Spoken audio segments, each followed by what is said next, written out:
Hello student.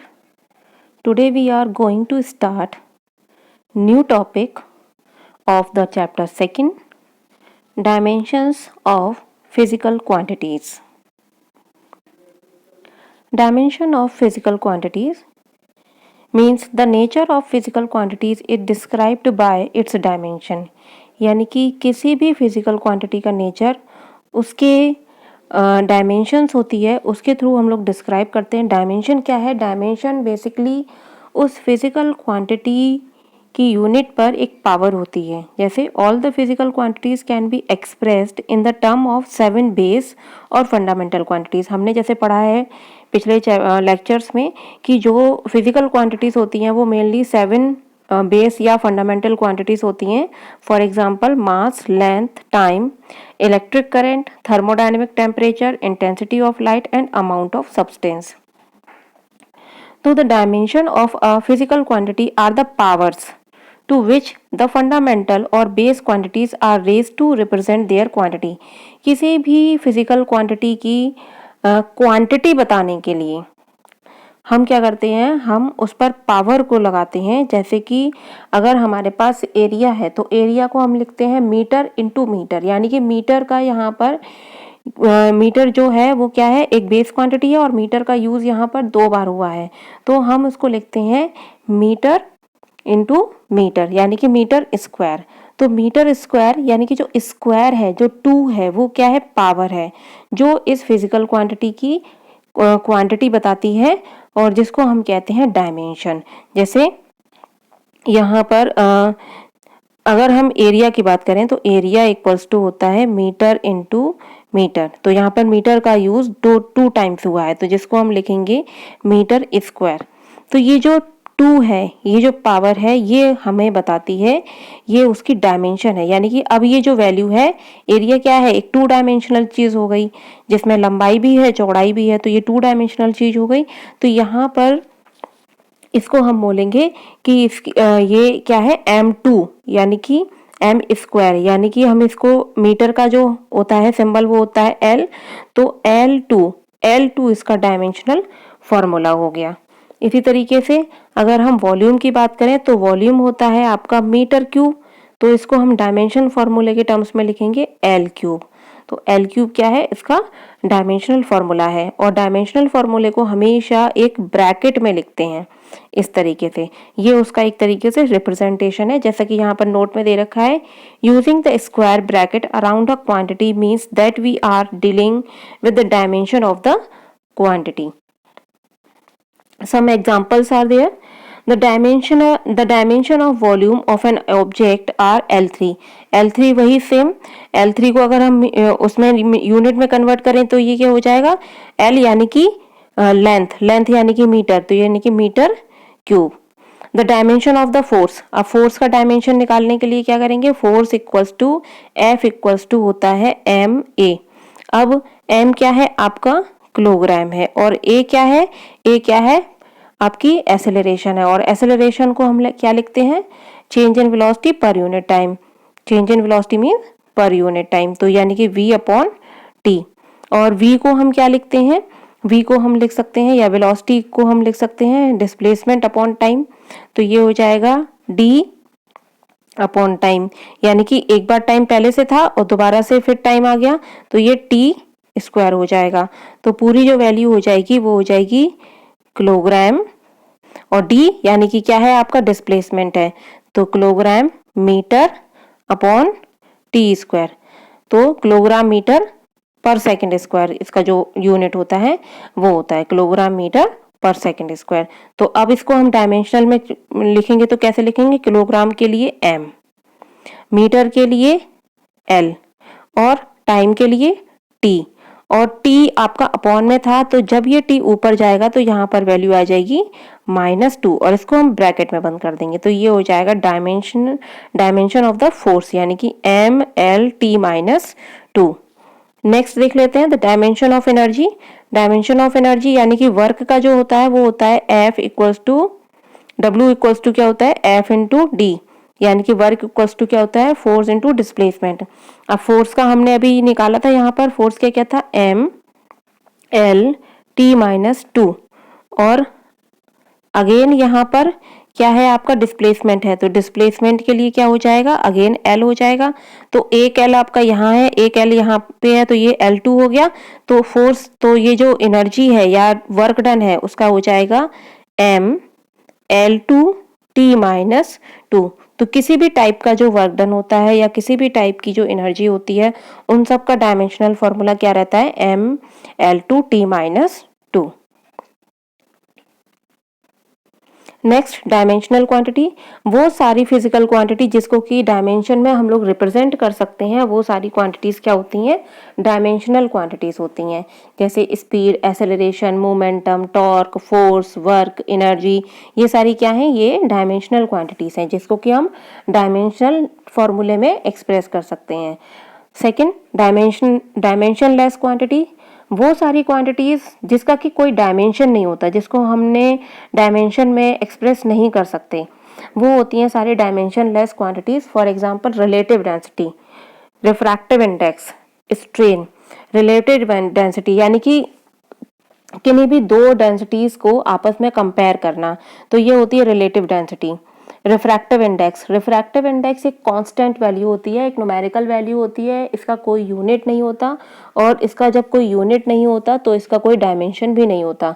इसी तरीके से स्ट्रेन क्या होता है, change in length upon original length, means change in length upon original length.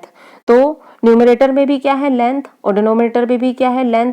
तो लेंथ से लेंथ कैंसिल हो जाएगा, तो यहाँ पर स्ट्रेन का भी कोई भी यूनिट नहीं आएगा। तो ये सारी क्वांटिटीज जिसका कि कोई डायमेंशन नहीं होता, जिसको हम डायमेंशन में रिप्रेजेंट नहीं कर सकते, वो सारी क्वांटिटीज होती हैं डायमेंशनलेस क्वांटिटी। नेक्स्ट है डायमेंशनल कांस्टेंट, वो सारे कांस्टेंट जो कि कांस्टेंट जिनकी कुछ परमानेंट वैल्यू होती है, जिनकी वैल्यू चेंज नहीं होती है, वो सारी फिजिकल क्वांटिटीज के कांस्टेंट जिनको कि हम डायमेंशन में एक्सप्रेस कर सकते हैं, वो सारे क्या होते हैं, डायमेंशनल कांस्टेंट होते हैं। जैसे यूनिवर्सल ग्रेविटेशनल कांस्टेंट, क्योंकि ग्रेविटेशनल कांस्टेंट क्या है, जिसकी वैल्यू किसी पर डिपेंड नहीं करती, वो एक पूरे यूनिवर्स में उसकी एक पर्टिकुलर वैल्यू है और जो कि चेंज नहीं होती। इसी तरीके से है Planck constant, Hubble constant, Stefan constant, Wien constant, Boltzmann constant, universal gas constant and Faraday constant. तो ये सारे क्या होते हैं, डायमेंशनल कांस्टेंट होते हैं। नेक्स्ट है डायमेंशन लेस कांस्टेंट। अगेन वही, जिन कांस्टेंट का कोई भी डायमेंशन नहीं होगा वो सारे क्या होंगे, डायमेंशनलेस कांस्टेंट। जैसे कोई भी न्यूमेरिकल वैल्यू है, उसका कोई डायमेंशन नहीं होता, तो ये डायमेंशनलेस कांस्टेंट है। पाई का हमारे पास कोई डायमेंशन नहीं होता, तो ये एक डायमेंशनलेस कांस्टेंट है। नेक्स्ट है डायमेंशनल फॉर्मूले एंड डायमेंशनल इक्वेशन। किसी भी फिजिकल क्वांटिटी का एक पर्टिकुलर फॉर्मूला होता है, और उस फॉर्मूले के अकॉर्डिंग हम उसकी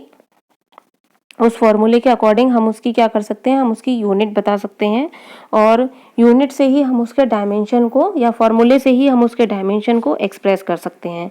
जैसे the expression which shows how and which of the base quantities represent the dimension of a physical quantity is called the dimensional formula of the given physical quantity। यानी कि कोई भी फिजिकल क्वांटिटी, उसका formula और उसके फॉर्मूले को represent करना डायमेंशन में, ये होता है डायमेंशन फॉर्मूला या डायमेंशनल इक्वेशन। जैसे अगर हमारे पास एक फिजिकल क्वांटिटी है मीटर, तो मीटर का जो सिंबल होता है वो होता है एल, और एल को जब हम ब्रैकेट में लिखेंगे तो ये एल को इस तरीके से ब्रैकेट में जब हम रिप्रेजेंट करेंगे तो ये हमारे पास डिस्टेंस का, लेंथ का, मीटर का क्या है, डायमेंशन फॉर्मूला है।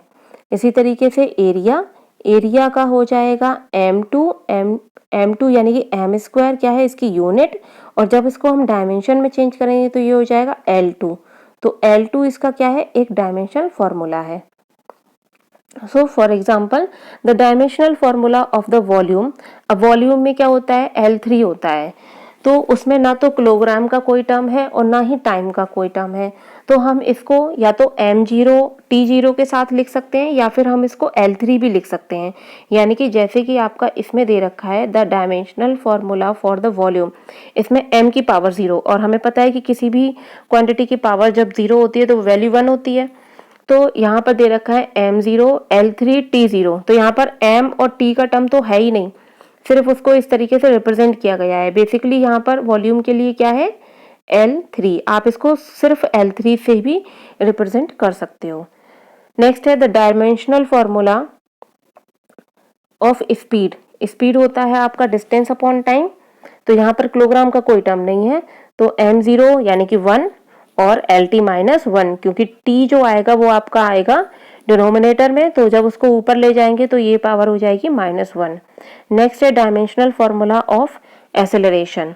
एसेलरेशन का अगेन वेलोसिटी अपॉन टाइम, तो ये हो जाएगा LT minus 2।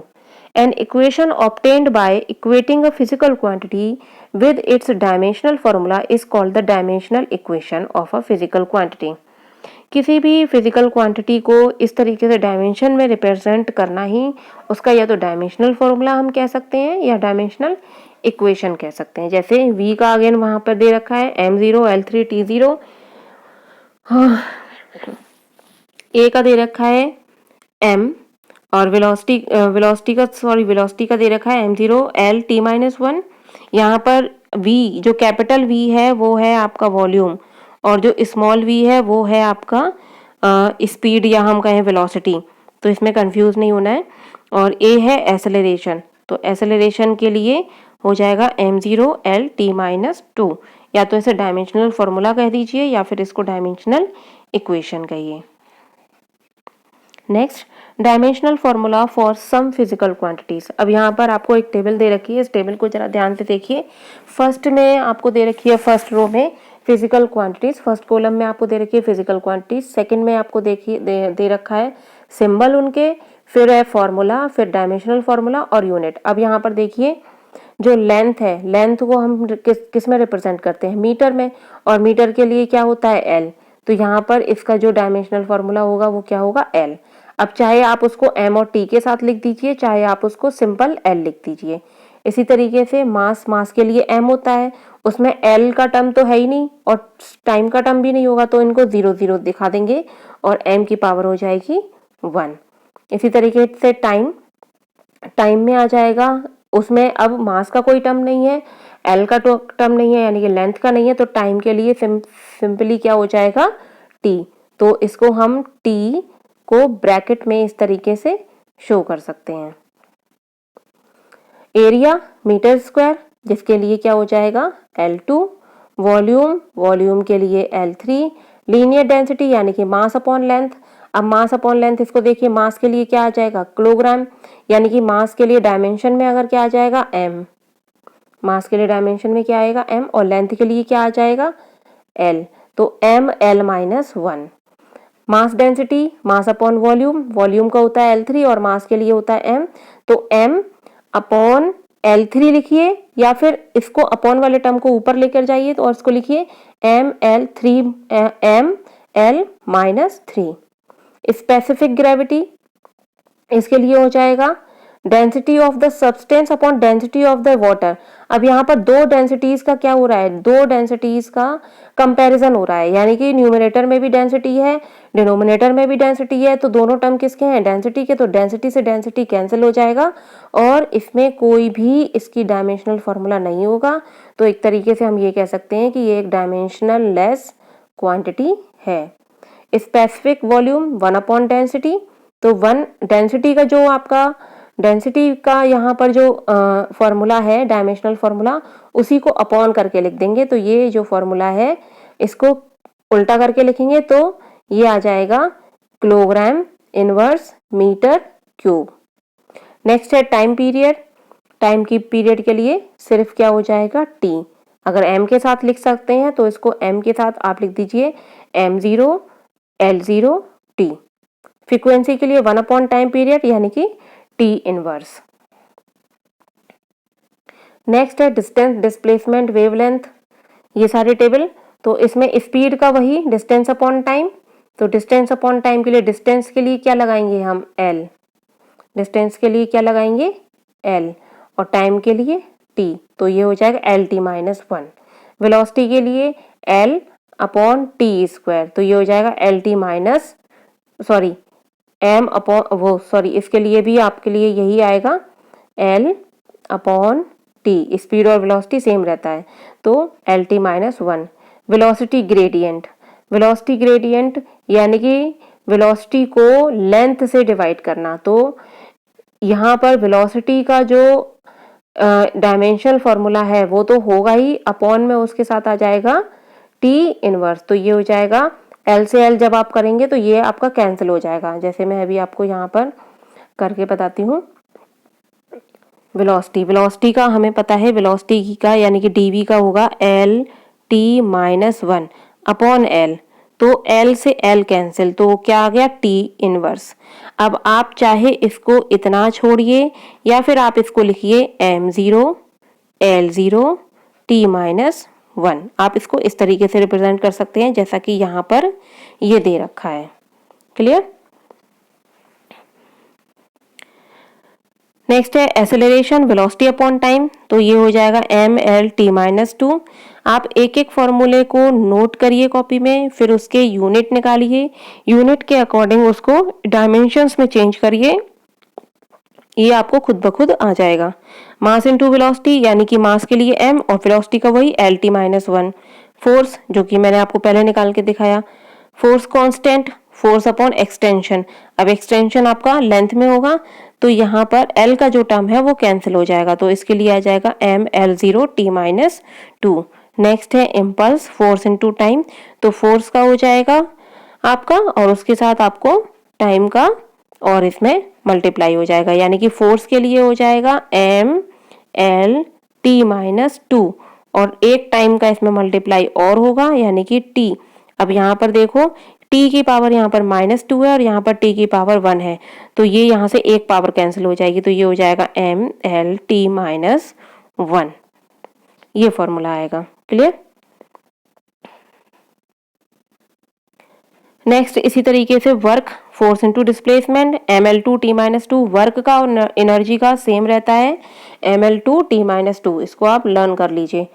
Energy density, energy upon volume, ml minus 1 t minus 2, power यानी कि वर्क अपॉन टाइम या एनर्जी अपॉन टाइम, तो ये हो जाएगा ml2 t माइनस 3।